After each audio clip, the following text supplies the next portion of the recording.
The glass doors of the Hartwell Foundation slid open just as the bomb went off. Not a real bomb. The kind that detonates in a boardroom at 11 in the morning when your largest donor stands up, straightens his tie, and says the words that end careers. We're pulling the funding, all of it.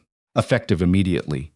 Audrey Sinclair stood at the head of the table, in a room full of people, watching her the way people watch a building that's just caught fire, with the particular stillness of those who are grateful it isn't theirs. Her coffee was still warm. She'd been mid-sentence about the expansion into northern communities when Philip Marsh had interrupted, and now $43 million was disappearing from the foundation's operating budget like smoke. She didn't flinch. She'd grown up in a house where flinching got you hit twice. "Philip," she said, her voice very even, "you'll want to put that in writing before you leave this room." He looked at her the way men like him always looked at women like her, like she was a temporary inconvenience dressed in a very good blazer. "It'll be in writing by end of day." He left. 6 of the 12 people at the table left with him. Audrey looked at the ones who remained, a small mercy. At least she knew who she was dealing with now. Let me go back to where this actually started, 2 weeks before the boardroom, before Philip Marsh decided she'd outlived her usefulness, before everything fell apart and came back together in a way she never could have planned. It started with a custody dispute, a flooded basement, and a man she almost didn't notice. The flooded basement belonged to the Foundation's satellite office in Sudbury. Audrey had driven up herself because the regional director had broken his wrist and 3 contractors had canceled, and she'd learned a long time ago that things only get done if you do them. She arrived to find water pooled across the concrete floor and a contractor's van parked outside. A small operation, the truck painted in faded letters, Callaway Building Services. The man inside the building wasn't waiting around. He was already moving equipment, laying down industrial dry mats, working with the kind of focused efficiency that didn't need an audience. He hadn't heard her come in. She watched him for a moment, mid-30s, work boots, a precision in his movements that seemed slightly out of place for the task. "Mr. Callaway?" she said. He looked up. His eyes were gray, the color of Lake Superior in November, and they assessed her in exactly the same way she was assessing him, quickly, carefully, without a lot of ceremony. "Just Theo," he said. "You must be Miss Sinclair Audrey," she said, because she'd stopped introducing herself by title the day she turned 37 and decided life was too short. He nodded once, like that settled something, and went back to work. She spent the afternoon managing calls from a folding chair in the corner while Theo Callaway quietly and methodically sifted her flooded office. He didn't make small talk. He didn't perform competence. He just was competent, which she found almost startling. Around 4 o'clock, a call came through that made her voice go strange. Her sister from Toronto. "The hearing's been moved up. They're saying Thursday. Audrey, you have to be there." Audrey kept her face very still. She was good at that. "I'll be there." When she ended the call, she realized Theo had stopped working. Not obviously, he hadn't frozen or stared, but there was a quality of stillness from the far side of the room that told her he'd heard enough to understand that something was wrong and was choosing not to acknowledge it. That was rarer than she would have expected. "You have family in Toronto?" he asked after a moment. Like he was asking about the weather. "A niece," Audrey said, 8 years old. "Her parents are," she stopped. She didn't usually explain herself to contractors. "There's a custody situation," said nothing for a moment. Then, "How long is the drive?" 4 hours, 4.5 in traffic. He picked up his clipboard, made a note. "I can finish up here tomorrow morning. You should go tonight." She looked at him. He had gone back to his clipboard like the conversation was over, like he'd said an obvious thing and was simply waiting for her to act on it. She went. She drove to Toronto that evening and sat in a hospital waiting room because Sophie, her 8-year-old niece, her brother's daughter, had had another anxiety episode that the court would hear about on Thursday. Audrey held the girl's hand while she slept and thought about money, about Philip Marsh, about the $43 million she didn't know yet she was about to lose. She got back to Sudbury the next morning. Theo's van was already in the parking lot. The basement was almost dry. She brought coffee. He accepted it without fanfare, which was how she knew he was the kind of person she could actually talk to. Some people make a whole event out of accepting small kindnesses. Theo just said thanks and wrapped his hands around the cup like it was exactly what he'd needed. "Did the hearing go okay?" he asked. "It went," she said. He didn't push. She appreciated that more than she would have said out loud. They worked in parallel for most of the morning, her on her laptop, him finishing up the last of the restoration. When he packed up to leave, he handed her a clipboard with the invoice and a small card clipped to the corner. The card was for a legal aid resource in Northern Ontario. She looked at him. "For the custody thing," he said, "if money's a factor." It wasn't a factor. She was the CEO of a $30 million charitable foundation. But the fact that he'd assumed it might be, that he just quietly included the information without making a thing of it, struck her somewhere unexpected. "Thank you," she said. "Good luck Thursday," he said and left. That was Theo Calloway. She didn't think she'd see him again. She was wrong. Philip Marsh called her 3 days after the Sudbury trip. He wanted dinner. He framed it as strategic alignment. Audrey had been navigating men who framed things as strategic alignment since she was 24, so she wore the navy suit, ordered the salmon, and listened carefully to what he actually meant. What he meant was, the foundation was growing too independently. He'd funded the Hartwell Foundation 12 years ago because Audrey's vision had aligned with his family's public image. Now that her vision had started taking her into indigenous community partnerships and rural housing advocacy, and places that complicated certain investment portfolios, the alignment had drifted. "We're not in disagreement about values," Philip said over dessert, which she hadn't ordered. "I know," said Audrey. "We're in disagreement about whose values matter more." The look on his face told her she'd burned something just then. She'd known she was going to. She'd decided at the salmon course that she'd rather burn it cleanly than manage the slow rot of pretending. She drove home and sat in her kitchen for a long time. The foundation had $43 million in Marsh funding. She had 8 months of operating reserves without it. She had Sophie's custody hearing in 4 days. She had 17 employees, 3 community sites, and a program serving over 2,000 people in Northern Ontario who were counting on continuity. She did not have a plan. The call she didn't expect came from Theo Calloway, of all people, 2 days later. He'd been referred by the foundation's landlord about a heating system issue at the Sudbury office, and he was following up to schedule. "I'll be there Thursday afternoon," Audrey said. "If you can come by around 2, I can do 2, he said. He came by at 2. The heating system took 40 minutes. On his way out, he paused in the doorway of her office, where she was sitting in the specific way a person sits when they're trying not to look like they're holding something very heavy. "The hearing was today," he said. "It wasn't a question." "This morning," she said. "It went better than expected. Sophie's staying with her grandmother for now. It's not permanent, but it's stable." He leaned against the doorframe. "Good. The funding situation is less good." She didn't know why she said that. She didn't tell contractors about her funding situations. She didn't tell most people. Theo came into the office and sat in the chair across from her desk, which was presumptuous and also somehow not presumptuous at all. It was the way a person sits down when they intend to actually listen. "How bad?" he said. "43 million bad," she said. Over the next 18 months, he was quiet for a moment. "Is there a way to replace it?" "There's always a way. I just haven't found it yet." "What does the foundation do that's hardest to fund?" Nobody had ever asked her that. They usually asked what the foundation did, full stop. The nuance of what was hardest to fund, that required actually understanding how charitable organizations worked. She looked at him more carefully. Rural mental health infrastructure. Nobody wants to put their name on mental health. It's not photogenic enough. What would make it more fundable? A different kind of donor. Someone with more interest in long-term community outcomes than short-term visibility. Theo nodded slowly. "I might know someone," he said. Then, almost to himself, "Actually, I might be someone."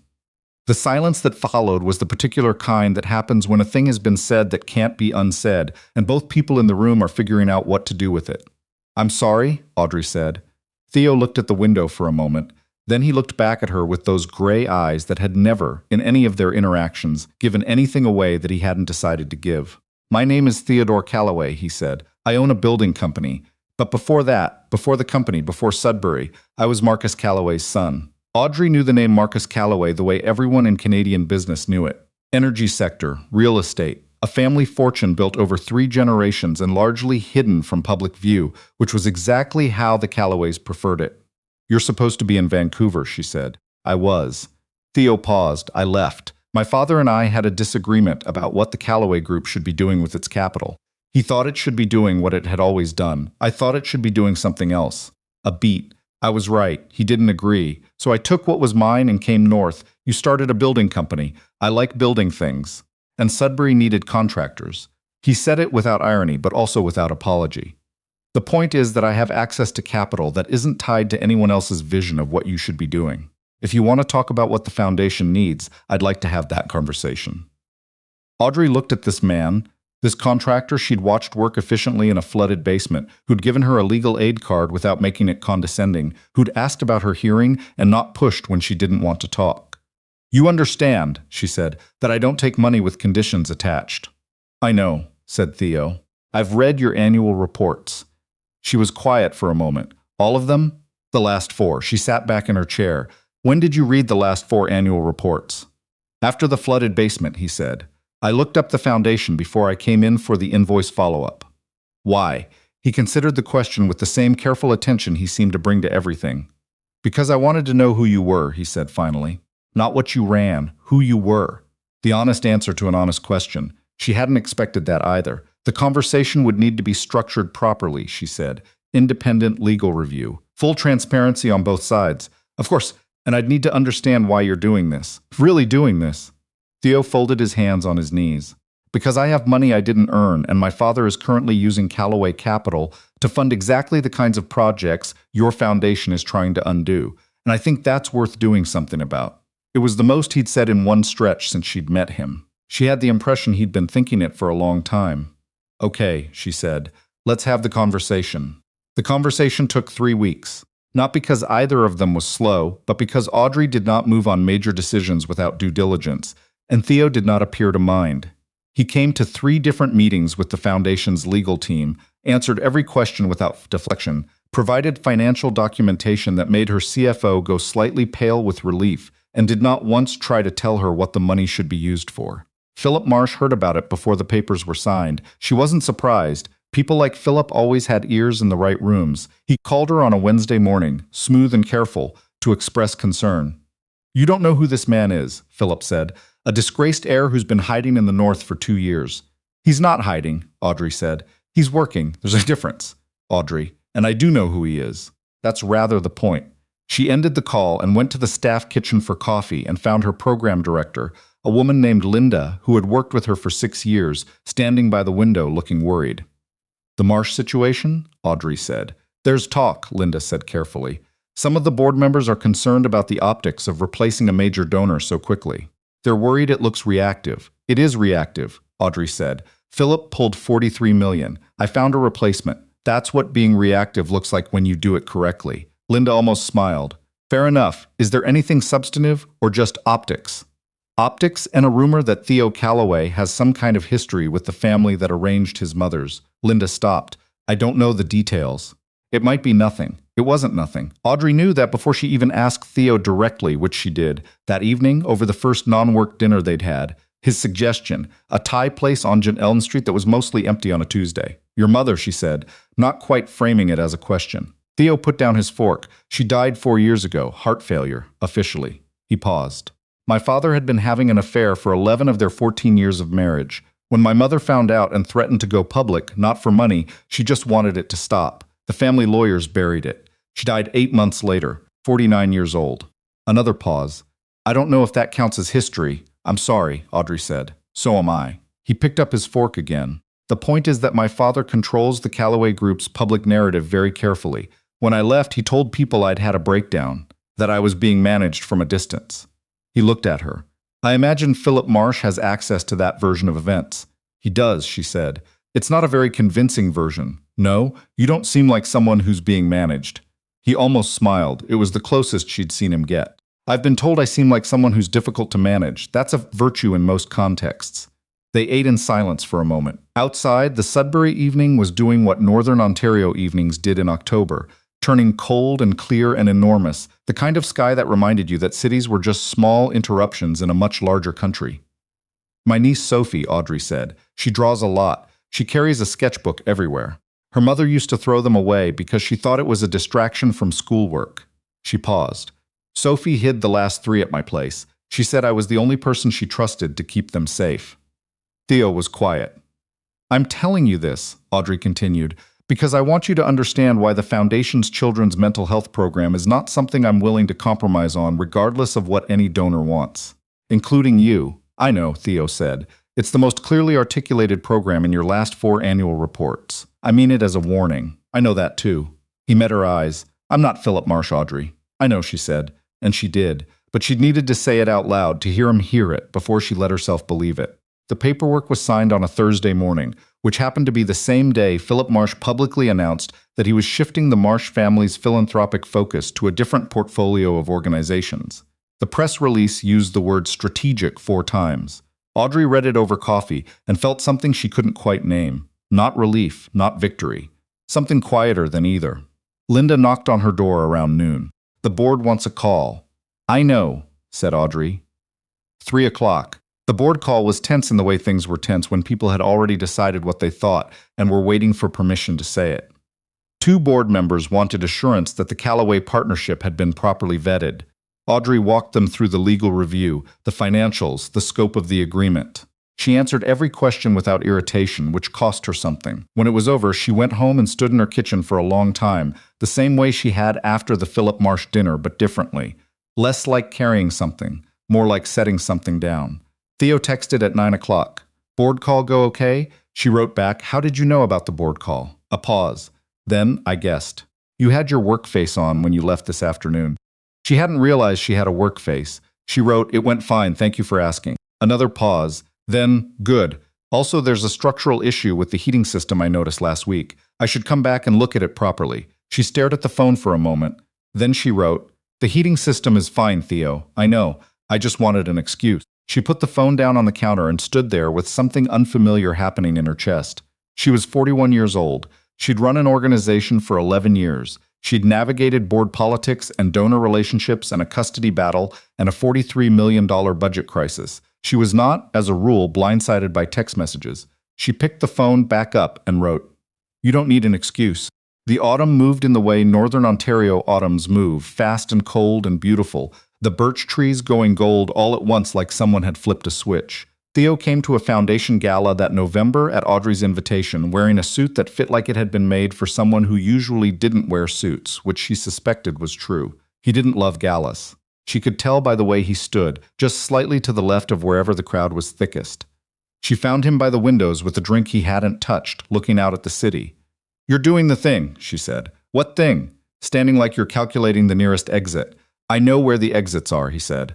I checked when I came in. That's either very prepared or very anxious. Probably both. He looked at her.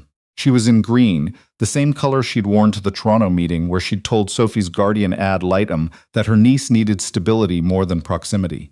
It had worked. How are you doing? I'm hosting, she said. That's not what I asked. She looked out the window beside him. Below, Sudbury spread out in the dark, unremarkable and solid, and hers, in the way a place becomes yours when you've chosen it instead of just ending up there. I'm tired, she said, which was the truth and rarer to admit than the other things. The Philip Marsh thing?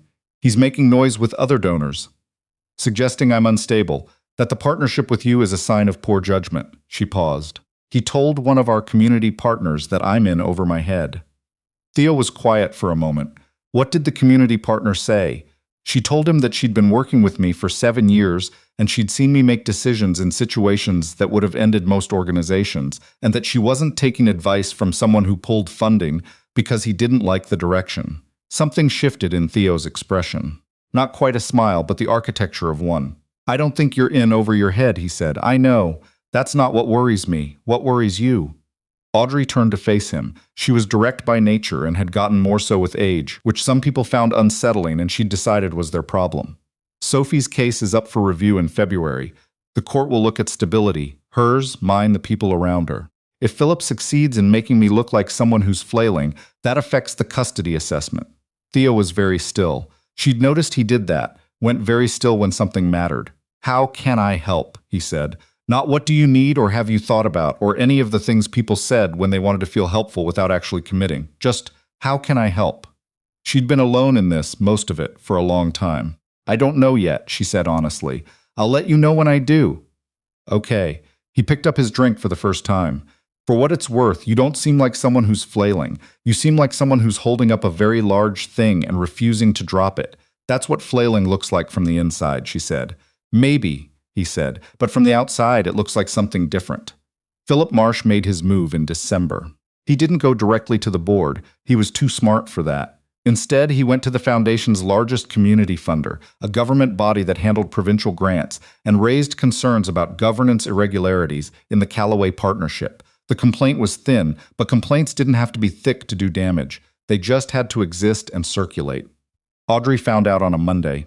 By Tuesday, she'd pulled every document related to the partnership, submitted a formal response to the provincial office, and scheduled a call with her board chair. By Wednesday, she was exhausted and sitting at her desk at 7 in the evening when Theo came by.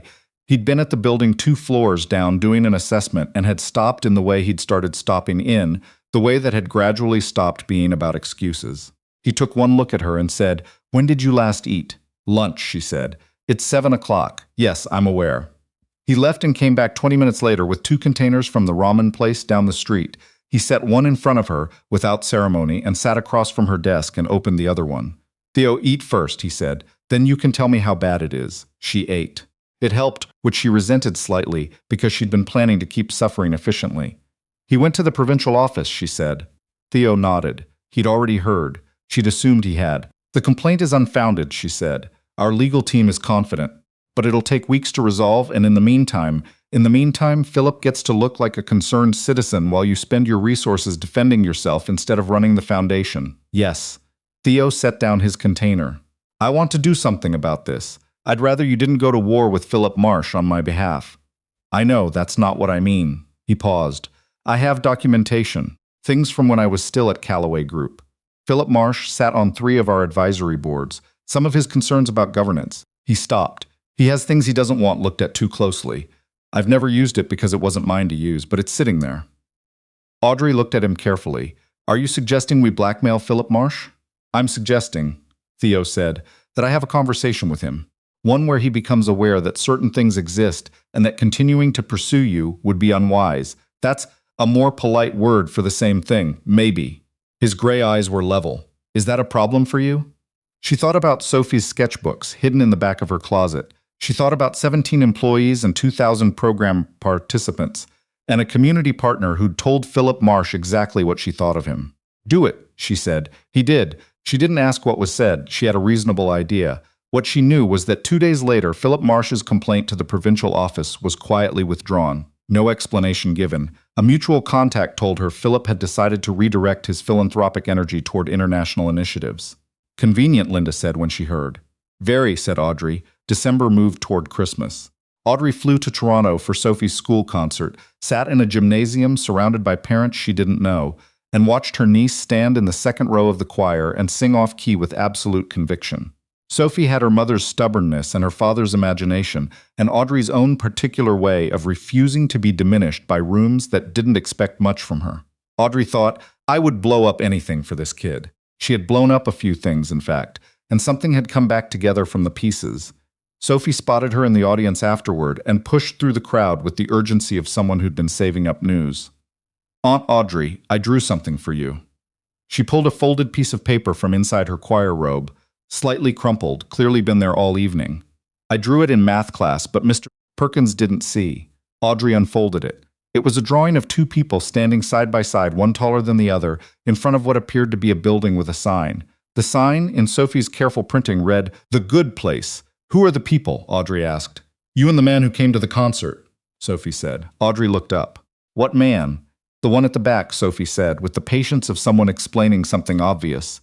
"He came in late. He was standing by the wall. He has gray eyes. I could tell from all the way up there because I have very good eyes."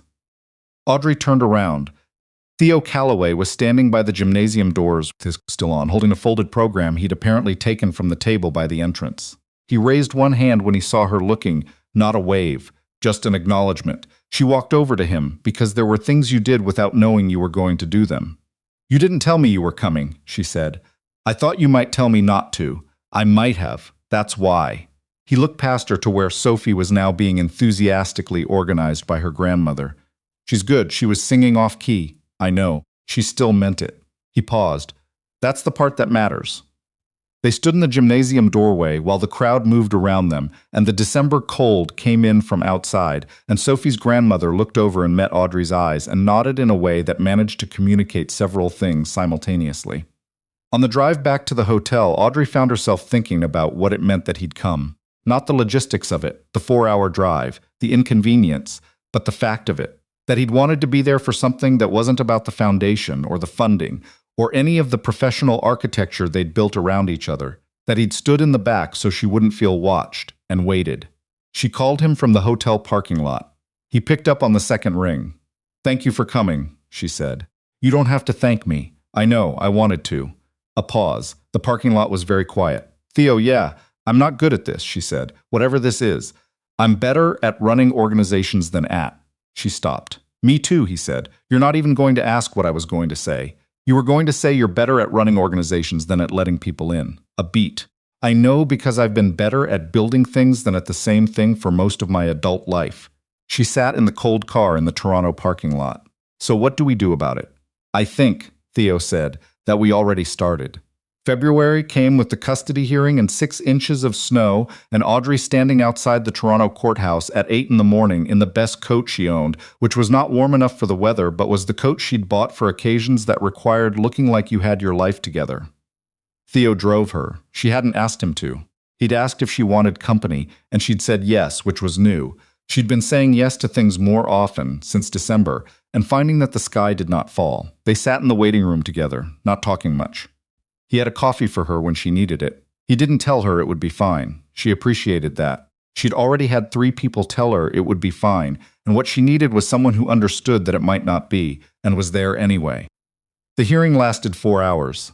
At the end, Sophie's grandmother was awarded primary guardianship with Audrey listed as secondary guardian and designated contact, which meant that when Sophie's grandmother eventually, in the years to come, could no longer manage on her own, Audrey would be the one the court looked to first. It wasn't everything. It was enough. She came out of the courtroom into the hallway, and Theo was already standing up from the bench where he'd been waiting, and she walked directly into the question on his face and said, "Good, she's safe." He exhaled. The controlled, contained way people exhale when they've been holding something for hours. "Good," he said, and that was all for a moment. Just that. They drove back to Sudbury in the early afternoon, the highway unfolding ahead of them through the snow, the radio on low, Sophie's drawing from December folded in Audrey's jacket pocket, where she'd been carrying it since she found it there on the morning of the hearing. She must have slipped it in without thinking, or maybe with exactly the thinking she didn't want to examine. "Can I ask you something?" she said, somewhere north of Barrie. "Yes, when you left Callaway Group, when you came north and started the building company." She looked out at the highway. "Were you running away or running toward?" Theo was quiet for a moment, the kind of quiet that meant he was actually thinking about it. "Both," he said. "At first it was running away from my father's version of what I was supposed to be, away from money that came from things I didn't want to be part of." A pause. And then somewhere in Sudbury, fixing other people's broken things, it started being something else. Running toward, maybe. Toward something I could actually. He stopped. "Be proud of?" she offered. "Be," he said simply. "Toward something I could just be." She understood that. She'd been running toward something her entire career. Toward a version of herself that was more than what she'd come from, more than what people expected when they looked at her. She'd built the foundation out of that forward momentum, and then it had become its own thing, bigger than the running, and she'd looked up one day and realized she'd arrived somewhere without quite noticing the arrival.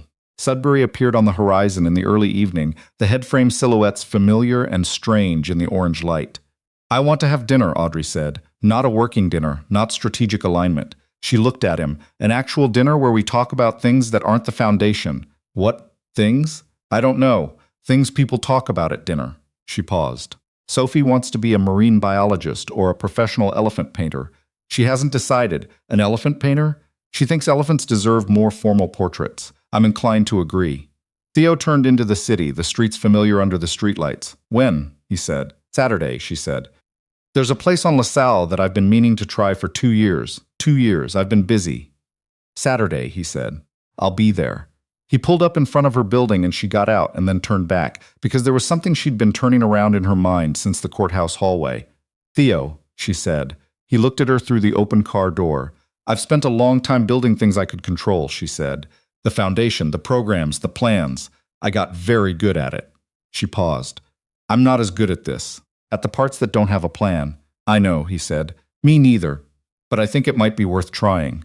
The look on his face then, not quite the almost smile she'd seen before, but something fuller and less careful, was the look of someone who'd been hoping to hear a particular thing and hadn't let himself believe he would. "Yeah," he said. "I think it might be too." Spring came. The community programs expanded into 2 new sites in northern Ontario, funded in part by a partnership that had survived scrutiny, bad actors, and February. Sophie came to visit over March break and spent 3 days eating Audrey's cooking and drawing in her sketchbook, and asking Theo extremely specific questions about structural engineering, which he answered with the same seriousness he brought to everything.